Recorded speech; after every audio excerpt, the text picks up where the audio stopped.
El Baúl de Pesqueira. Un espacio que enriquece diversos acontecimientos históricos a través de la sonoridad de la radio. Esta es una producción del Departamento de Historia y Antropología en coordinación con Radio Universidad. El Baúl de Pesqueira. Enriqueciendo la historia sonora.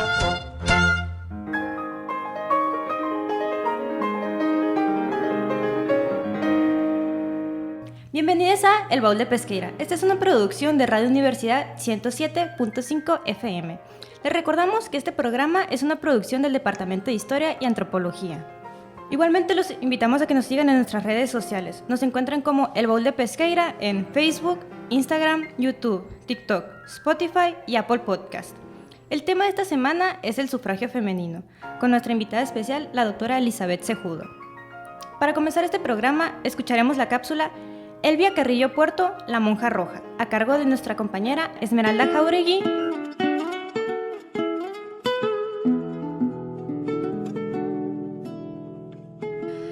Muy buen día tengan todos ustedes. Mi nombre es Esmeralda Jauregui y como hoy tenemos un tema pues muy relevante y además muy interesante, creo que es importante hablar también de una persona así. Y qué mejor que Elvia Carrillo Puerto, que fue una de las protagonistas de este evento, ¿no? La conquista de los derechos por parte de las mujeres ha sido una historia de arduas luchas, algunos de los cuales tomaron muchos años y requirieron de la entrega de vidas completas. Este es el caso de Elvia Carrillo Puerto, quien logró que las mujeres pudieran emitir su sufragio, abriendo las puertas a una mayor participación política de estas. Gracias a su maestra Rita Cetina, Elvia pudo trabajar y convertirse en una mujer independiente. Todas estas experiencias marcaron profundamente a Elvia, quien anhelaba que las mujeres pudieran gozar de los mismos derechos que los hombres. En 1910 participó como espía del plan de Selkop, el cual fue conocido como la chispa que abrió el fuego de la Revolución Mexicana. Tiempo después se unió al movimiento antirreeleccionista de Francisco I. Madero y fundó una organización de campesinas, quizás la primera en la historia de México. Elvia Carrillo Puerto pudo participar en el segundo Congreso Feminista de Yucatán en marzo de 1918. También participó en el Congreso Obrero de Motul junto a Rosa Torres, su compañera de lucha, y quien se convertiría en la primera mujer en lograr un cargo de elección popular. Meses después, y respaldada por el presidente Venustiano Carranza, Elvia fundó la Liga Feminista Rita Cetina Gutiérrez, en honor a su maestra, cuya principal meta era lograr que las mujeres pudieran participar en las elecciones legislativas. Tiempo después, entre subidas y bajadas, entre otras cosas, se establecieron 65 ligas locales. Se fundó una escuela nocturna femenil y otra de educación continua mixta. Como órganos de difusión, la Liga fundó 2 revistas, Feminismo y Rebeldía, y se realizaron campañas de información para las mujeres sobre sexualidad, salud e higiene.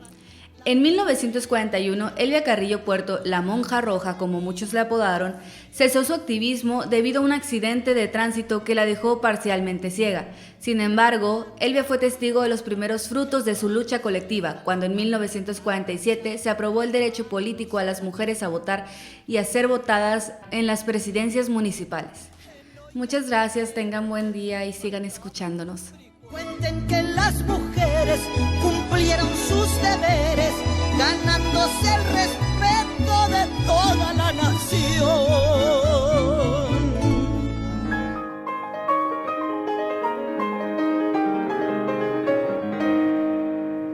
A continuación, mi compañera Alejandra Rongel será a cargo de la entrevista.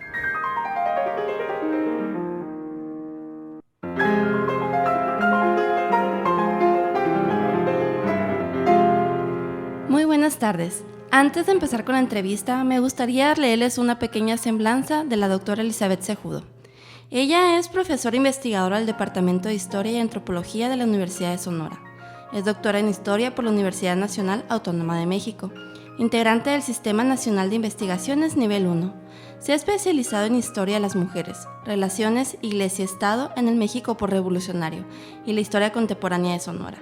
Entre sus publicaciones más recientes se encuentran Mujeres en el siglo XX mexicano, Agentes de proceso histórico por el Colegio de Jalisco el 2022, coordinado junto a Cristina Alviso, y El gobierno no puede más que Dios, género, ciudadanía y conflicto Iglesia-Estado en la Sonora posrevolucionaria, Hermosillo, Universidad de Sonora 2021. Muy buenas tardes, doctora. Es un placer tenerla con nosotros. Agradecemos profundamente que haya aceptado la entrevista. Buenas tardes, es un placer para mí estar acá y bueno, saludo al auditorio del Baúl de Pesqueira. ¿Le parece bien si empezamos con las preguntas? Adelante, vamos. Bueno, primeramente, cuando se habla sobre el sufragio femenino y las movilizaciones que se realizaron sobre el mismo, por lo general lo generalizamos a ciertos países, pero vamos a hablar del contexto mexicano. ¿Cómo surge en el ámbito de la movilización y también en el ámbito intelectual?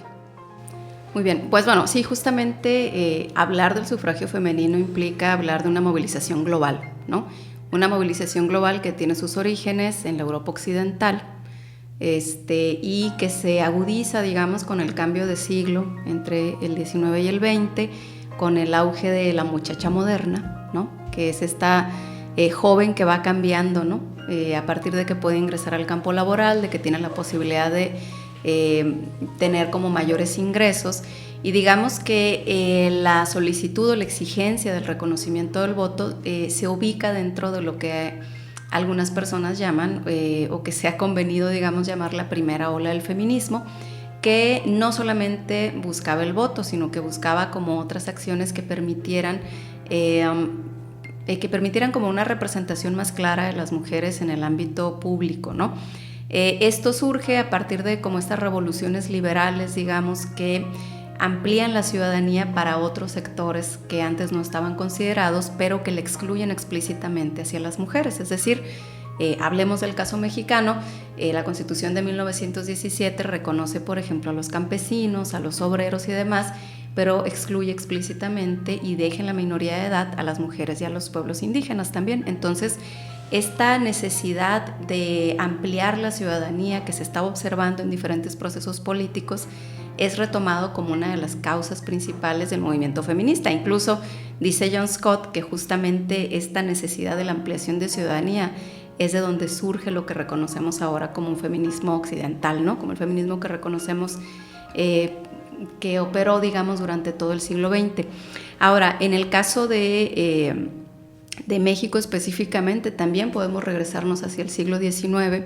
Hay que recordar que las ideas circulan, ¿no? A través de la prensa, a través de las diferentes publicaciones y demás.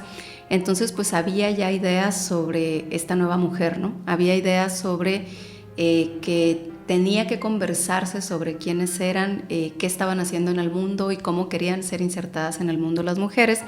Y ahí podemos ubicar debates importantes a principios del siglo XIX, que pues se discutía de entrada si las mujeres tenían alma, por ejemplo, ¿no? Luego, si las mujeres podían ingresar o recibir educación, si las mujeres podían formar parte de diferentes actividades sociales más allá, ¿no? De los ámbitos del hogar. Y bueno, se va configurando como la idea de este ángel del hogar, que es como el centro de la familia y es el que perdura durante todo el siglo XIX. Sin embargo, hay publicaciones como Las Violetas de Anáhuac, por ejemplo, que es la prensa femenina del siglo XIX, que ya habla de esta nueva mujer, ¿no? Y que habla de un feminismo, digamos, como complementario, ¿no? De que no somos iguales que los varones, sin embargo, podemos tener acceso como a diferentes actividades que den cuenta de la inteligencia o de la capacidad que tenemos y que complementemos de alguna manera las actividades que hacen los varones. Las ideas, digamos, más radicales empiezan a configurarse ya justo con el cambio de siglo y con la Revolución Mexicana, ¿no? Que la Revolución, como todo el mundo lo sabemos, representa un caos, ¿no? Se reconfigura completamente el orden social como lo conocemos y la primera parada de la Revolución Mexicana pues es la Constitución de 1917.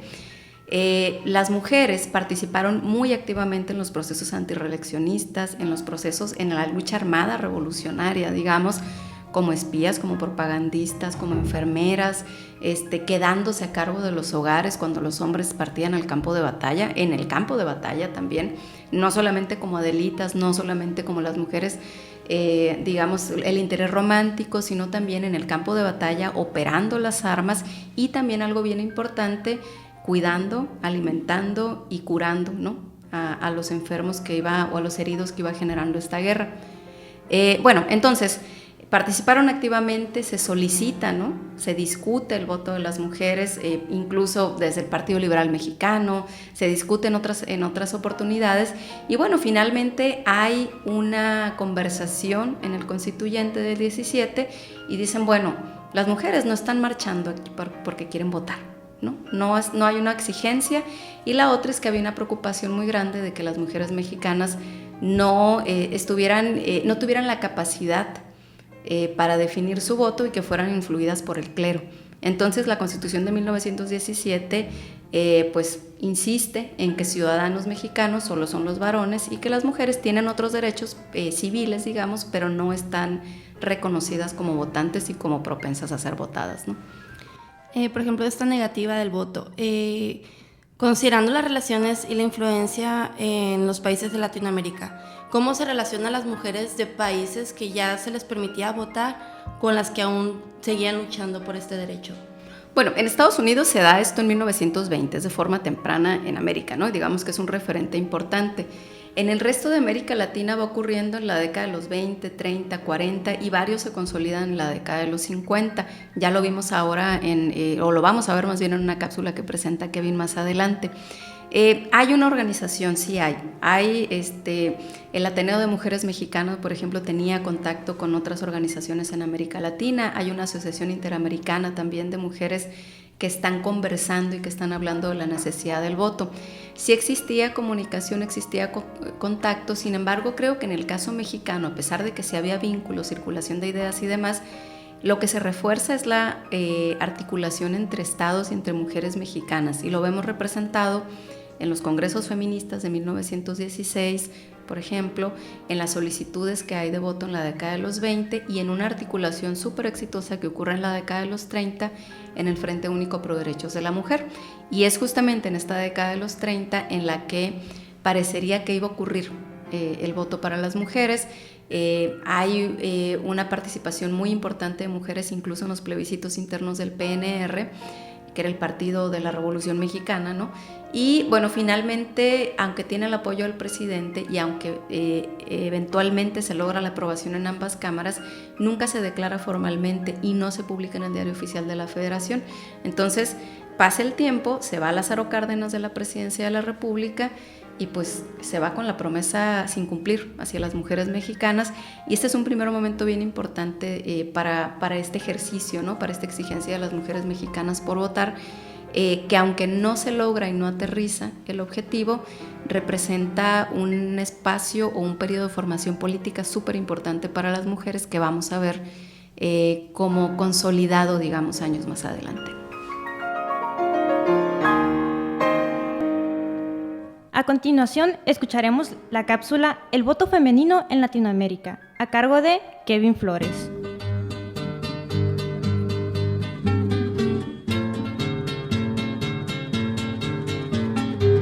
Buenas tardes, soy Kevin Flores, alumno de séptimo semestre de la licenciatura en Historia.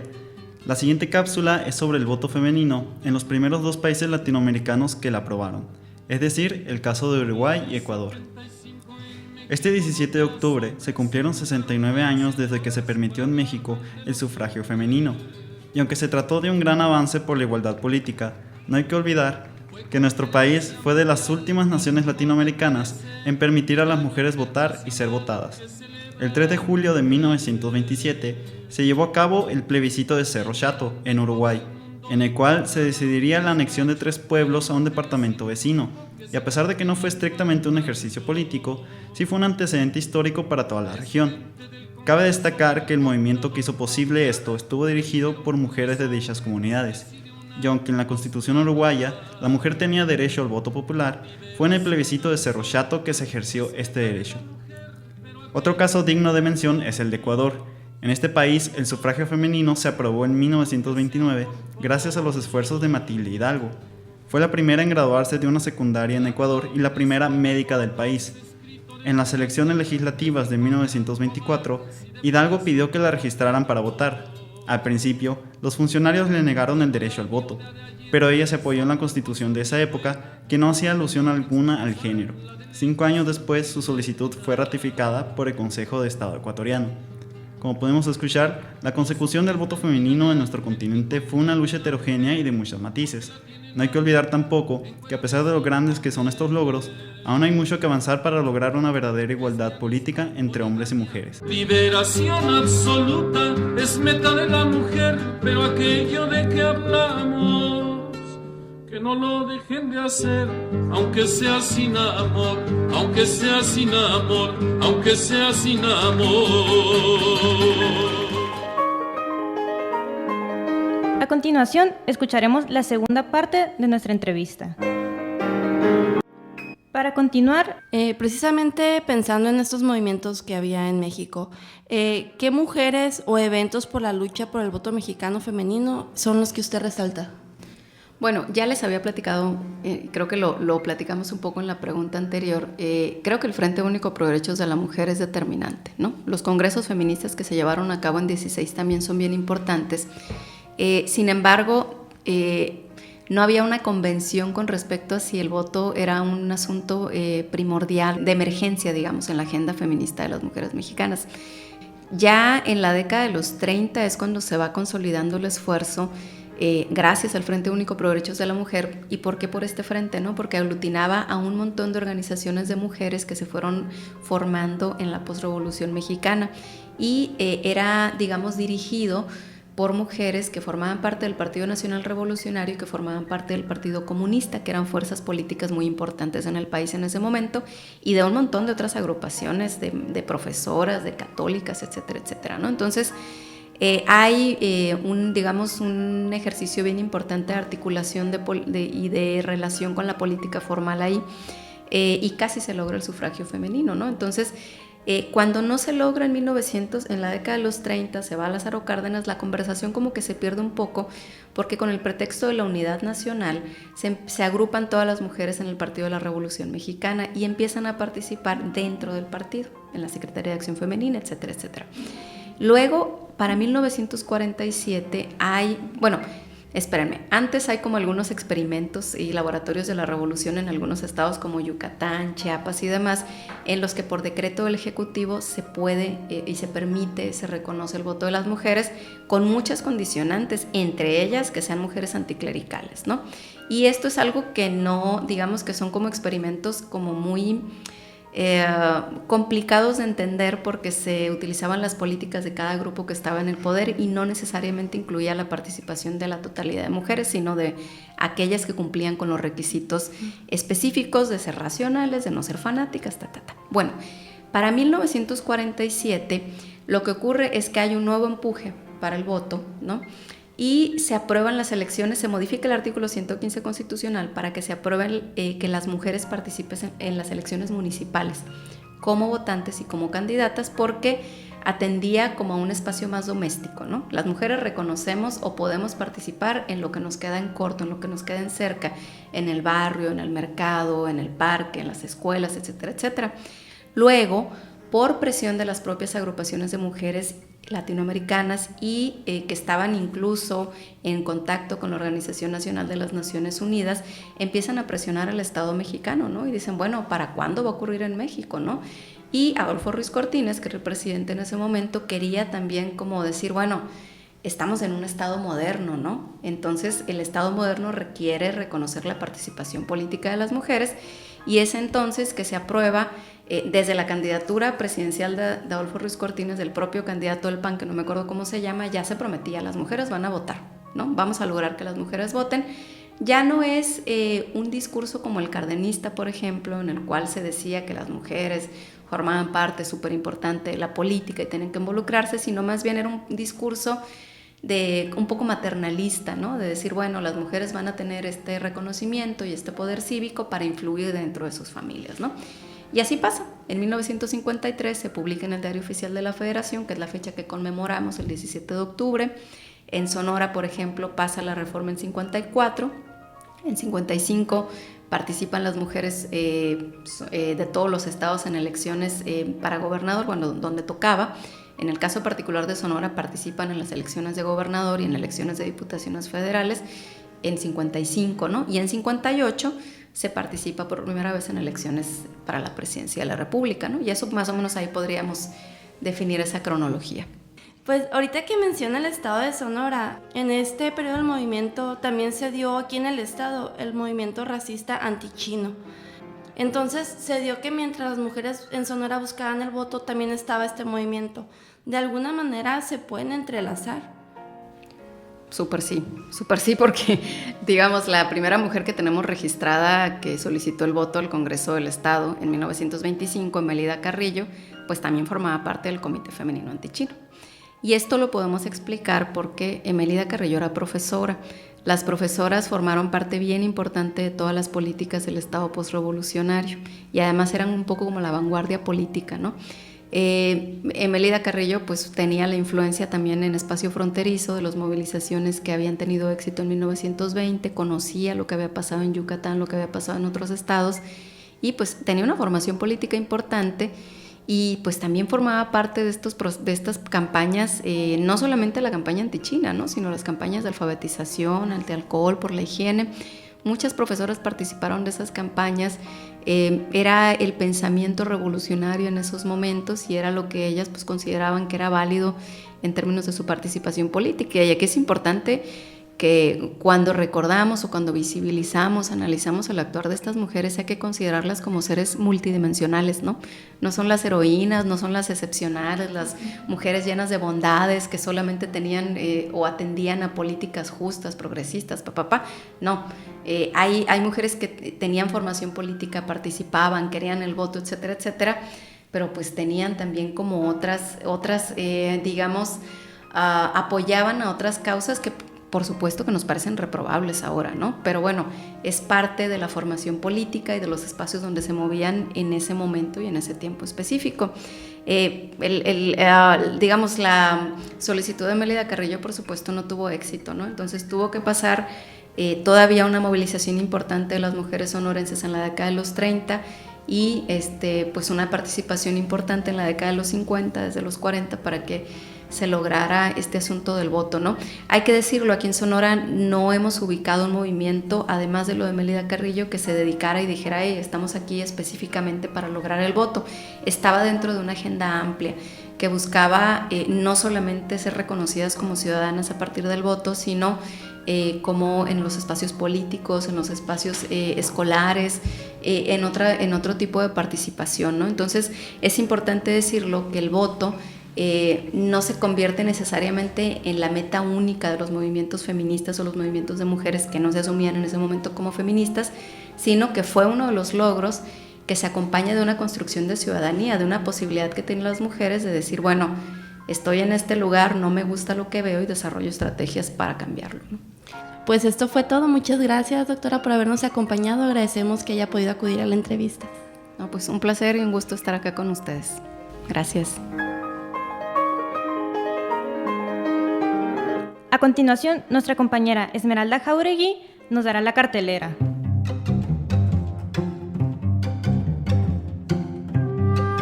Buen día, mi nombre es Esmeralda Jauregui y haré una pequeña pausa comercial para hablarles de los eventos de esta semana.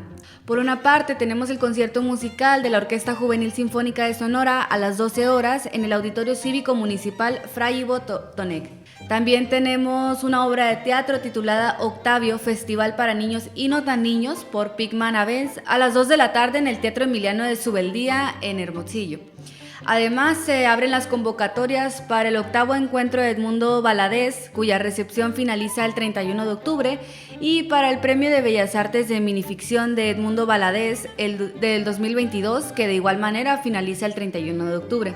Por último, el Gobierno del Estado de Sonora, a través de la Secretaría de Educación y Cultura, convoca a participar en la 9ª convocatoria del Fondo de Apoyo a la Producción de Cortometrajes de Sonora.